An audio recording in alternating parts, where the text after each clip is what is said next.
Hello and welcome to this edition of Howzzat. With me, as always, is Vijay Lokapally, my friend and colleague. Vijay, it was another disappointing game last night from a cricket perspective, given that it was one-sided. But Mumbai Indians will be very happy with that commanding victory over Rajasthan Royals. Yeah, good morning. You're absolutely right. Mumbai Indians would be happy, and Rajasthan Royals would go home with problems multiplied because they seem to have done very little in last night's match. The top order was disappointing for Rajasthan Royals. Chasing 194 to win, you would have expected the Rajasthan Royal top order to take charge. It was disappointing to see the manner in which Sanju Samson and Steve Smith got out. Of course, Josh Buttler played a lone hand, but it was never going to be enough for one man to try and secure a victory over a terrific bowling unit of Mumbai Indians. Yeah, see, there are not many matches. It won't happen every day that one man will finish the game or one man will win the game. It can happen on a day when, yes, everything is going right for him. But last night, once Smith and Sampson got out, I had my doubts. But even though Butler did raise hopes, but it was too much to expect him to finish the game. And once he got out in the 14th over, I think the match was as good as dead. It only remained for the formalities to be completed, even though someone like a Tewatia could play the big shot. But this is the Mumbai Indians attack that we're talking about, Vijay. And Bumrah especially was unplayable last night, kept pitching the ball short, went back to his old-fashioned short pitch bowling, which he's known for instead of trying too many Yorkers. Yes, Bumrah was good, vintage Bumrah, but then again, not at the beginning. I must say that critics have begun to expect too much from the newcomers. You know, once in a while, yes, Tewatia is not going to reproduce that kind of innings every match. It is not possible. And here, let us accept that this game, I mean, we had someone like Karthik Tyagi coming up, but again, if you expect Karthik Tyagi to bowl similarly in the next match, it won't be correct because it's a learning process for Tewatia, Tyagi, and the likes. And yes, once the Bumrah was on fire, it was bound to be difficult for Rajasthan Royals. There was some spectacular fielding last night, Vijay, from the Mumbai Indian side. We saw Kyron Pollard take a catch almost in the manner of a basketball player, standing at the line, tapping the ball down and then plucking it quite comfortably. But it was spectacular to watch Anukul Roy take that catch of Mahipal Lormore. Yeah, it was one of the standout moments from the game. And yes, Pollard is awesome, towering presence on the boundary. I mean, he's just plucking the ball out of air. And here, he was watching from close quarters, you know, standing over this young boy, Anukul, and then seeing him finish the catch. It was definitely a moment for the youngster to cherish.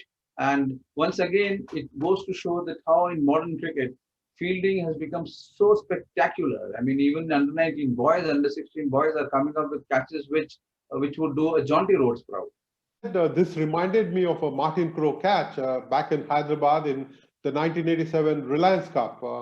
I saw Martin Crowe run back from mid-on and take a similar catch over his shoulder to dismiss David Houghton. He had made 140, and then Martin Crowe took that catch to turn the game New Zealand's favor. I can never forget Martin Crowe, Vijay. But that is a blast from the past that came back to the mind last night. One reason why Anukul Roy was on the field as a substitute was Surya Kumar Yadav getting hit during the Mumbai Indians innings. Of course, he stayed back and hit a six of the next ball, but he suffered a concussion. A bouncer from Jofra Archer hit him on the helmet, and he was a little rattled to begin with, but he came back strongly to score a six of the very next ball, scooping it over third man. Surya Kumar Yadav would definitely remember this game, one for the concussion moment. I mean, it should help him stay focused, stay brave, and to the fact that he came back would have driven away all the doubts about anyone who would have had about this youngster. Youngster, yes, he is 30 years, but still young to have done so well in this game, and he batted beautifully. I mean, it is some people must be wondering that why he hasn't played for the country, but one of the reasons was I think it was held against him that he was a little shaky against the short ball. We saw that last night, but that should not be held against him. He is a fabulous batsman. He served Bombay cricket extremely well, and he gave ample proof of it yesterday by scoring those runs in such style. I think it was crucial for him to play an innings like he did, holding the innings together to begin with, especially after Quinton de Kock and Rohit Sharma had got out. It was important for somebody to stay at the wicket and bind the innings together. And he did a very, very good job of that. Not only holding his end up, but also scoring at a fast clip and ensuring that Mumbai would get close to the 200-run mark. Yeah, he had a big role to play in that. I mean, he never lost his focus, and you see how he's able to place his shots. That is again hallmark of a good batsman. And I've seen him play some big innings. I've read about him from my colleagues in Mumbai. They've always talked highly of Surya Prakash, and I got to know last night. I mean, why they talk so highly of him. He's a wonderful stroke player, and he played a big part in Mumbai Indians' victory last night. Let's watch what Shane Bond, an assistant coach of Mumbai Indian side, has to say about Surya Kumar Yadav's batting. He was particularly impressed, I think, with a couple of shots. He can play all around the wicket, but let's watch what Shane Bond has to say.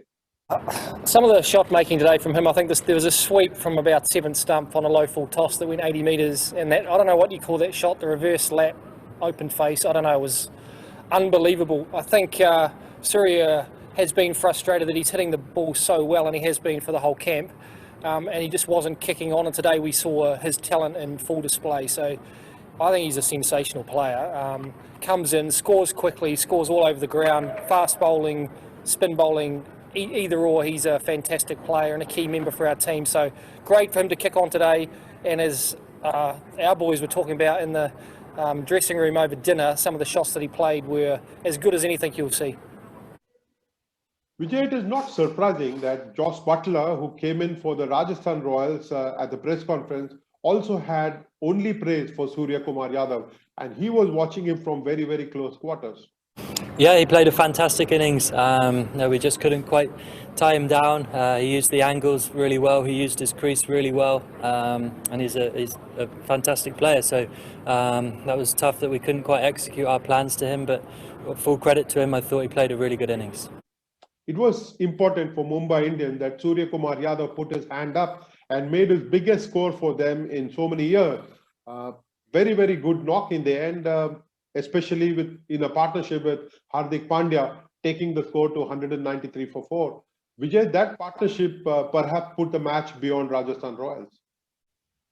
It did put the match beyond the Rajasthan control, because Hardik Pandya, he never loses time or any ball to come to grips with what he's expected of, and he got into the business of conking the ball very quickly, and they played together. They know each other so well. There was such confidence oozing out of that partnership, and it meant that Rajasthan was always going to play the catch-up game. 76 runs in the final 6 overs, and that was too tall an order for Rajasthan Royals. Last night, it was Shreyas Gopal who picked up a couple of wickets, but there's nothing much for Rajasthan Royals to talk about from the bowling front last night, Vijay. Yes, Shreyas Gopal has been a little inconsistent, but yes, he's again a brave spinner who takes the beating with a large heart. But I was very impressed with Kartik Tyagi, a wonderful under-19 cricketer, not very far off from Delhi, Hapur, from where he comes from a very humble background, but he's done extremely well. And he's again a good prospect. I read somewhere that Ben Stokes talks about him as a Brett Lee, so which I think should be the biggest encouragement the young fast bowler should expect. And I'm sure we're going to hear more about this boy in the future. I think it's very important, Vijay, for someone who comes from a village background, has apparently trained in his own backyard for a while before he could get back to a cricket ground during lockdown.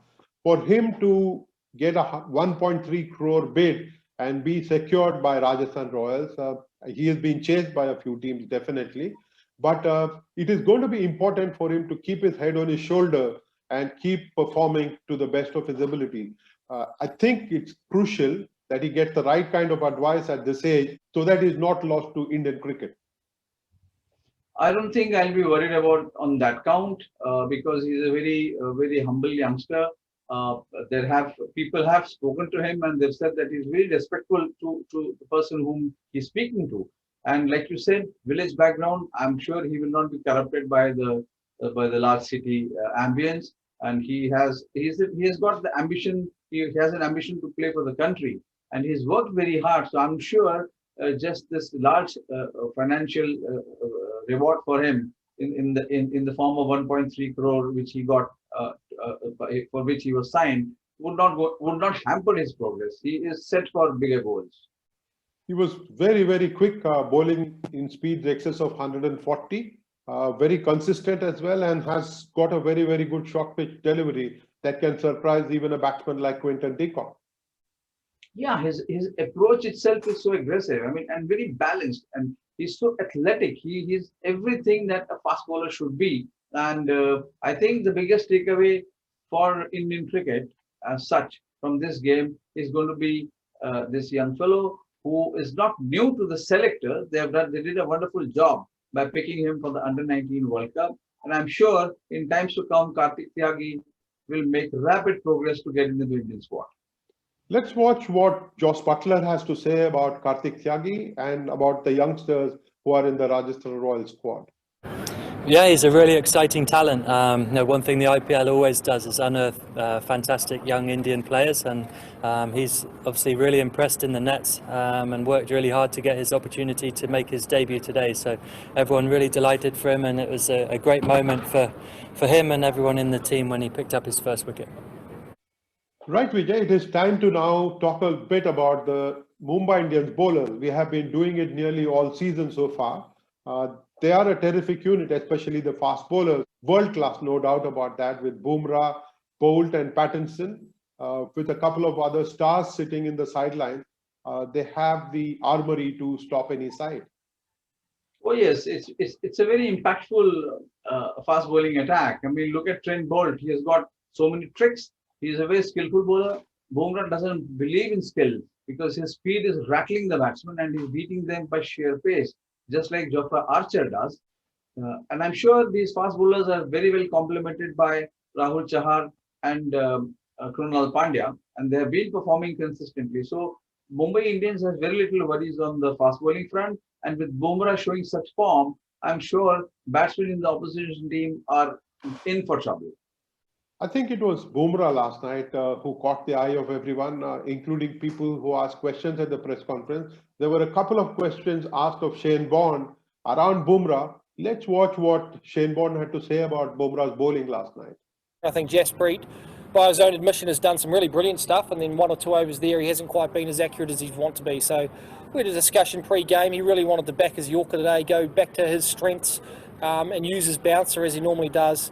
And I think that's the strength of Jasprit. When he has a performance that he's not totally happy with, he seems to bounce back to a new level. So I know traditionally through the IPL, he gets better and better as the tournament goes on. He's a key member for us. And obviously the way we used him today with the new ball, I think we'll do that throughout the rest of the tournament against different teams. And I think Jasprit genuinely wanted to take the new ball. So there was a discussion that went on last night and this morning. We've obviously used him in a more probably defensive way at the back end of the power play, but a fresh wicket, a little bit of grass on it, he's got the ability to nip the ball around, and we knew that Rajasthan's key players are at the top of the order. We wanted to give them the opportunity to get out there, take the new ball and try and get some wickets for us, and today he was sensational. Bumrah, of course, has been a star for Mumbai Indians, one of their prime assets, and has started to fire now. But it is the combination, the overall balance that Mumbai Indians seems to have found in this IPL, like in many others, that will worry other opposition teams. They will wonder how to stop this Mumbai Indians outfit from getting away to many more victories. And none of these bowlers is they're all wicket to wicket bowlers. They look to keep the batsman under pressure and make him think of what the next ball would be. So I think Mumbai Indians, yes, they have a very, very balanced, very incisive attack. And let us see how the next match, I mean, what kind of combination they will have and how they perform. Let us quickly cast an eye on the game tonight. It's going to be Kolkata Knight Riders against Chennai Super Kings. Interesting choice of captains. Dhoni, who perhaps lives closer to Kolkata, leading Chennai Super Kings, and a lad from Chennai leading the Kolkata Knight Riders. Going to be a good match. I think Chennai Super Kings is on its way back, bouncing back from the bottom of the table, and looks good to win another one tonight. I know. But, I mean, it's a contest between one team which has found its mooring, which has found its winning ways, and another team which is yet to come to grips, come to terms with what kind of combination, what 11 they should play. And definitely it's going to be a big game for Dinesh Karthik. He's under pressure. There's a lot of talk of he being changed as a captain, but I expect Dinesh Karthik to come good. And once again, let us hope Dhoni entertains us with one of his vintage performances. It is a mystery, Vijay, why the Chennai Super Kings has not sought a replacement for either Suresh Raina or Harbhajan Singh, both of whom chose not to turn up for this IPL. That brings me to this question, Vijay, that Sailesh Krishnan has got to ask of you. So most of the time when I speak with my friends about football and cricket, what they say is that cricket is not a sport which requires a lot of fitness. So how important is fitness to cricket, especially given that so many of these players got injured as soon as the IPL started after playing just a game or two, like Ashwin got injured on his first game, Bhuvneshwar Kumar was injured, Marsh was injured, and so on. So how important is fitness actually to the game of cricket? I think the parameters differ as far as fitness is concerned in cricket itself. I mean, there are different fitness standards required for a fast bowler, for a spinner, and for a batsman. The agility is also important. The flexibility is also important. And I mean, if you look at a game like football, you might still have moments where you can relax. But look at a sport like hockey. You have to be at your best. The ball is traveling at such speed, and you have to be. You are running all the time. But in cricket, you get time to relax. You get time to think. If you are in fielding positions where the ball is not going to come. So, but yes, in modern cricket, you cannot afford to be unfit. That is one thing. But if you get injured, that's another matter. But fitness is paramount in today's cricket in any format. Also, I think, Vijay, it's important for Sailesh and everybody else to remember that IPL demands a different level of fitness altogether because you're playing so many games so frequently. Your recovery is important.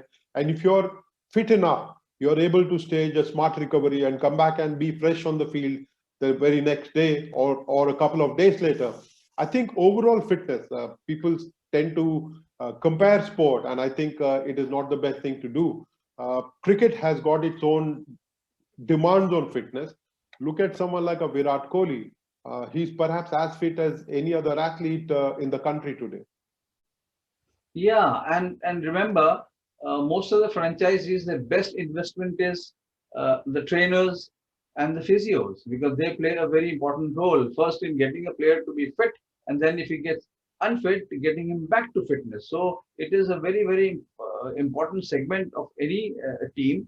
And I enjoy these modern cricketers who are as good as any other athlete from any other sport. While on fitness, Vijay, there is a parting thought that I want to share with you and with everybody who's watching this show. Look at Chennai Super Kings.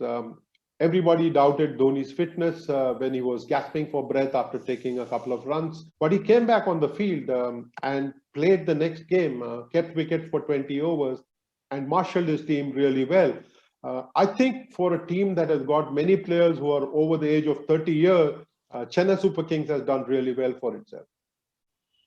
Yeah, let it be Dad's army as long as it entertains. I mean, they're able to compete with the best of youth. And Dhoni, I think, is as good as any other young man playing cricket for the country. And remember, there are times when I've seen Dhoni, he would have just finished his innings and he's here coming and speaking to the media. So he's trying to recover his breath, but look at his fitness. I mean, he's still prepared to come and face you. So I think he is a perfect role model. Perfect role model. On that note, I shall take leave of you for today, and I hope to catch up with you tomorrow. Yeah, thank you very much.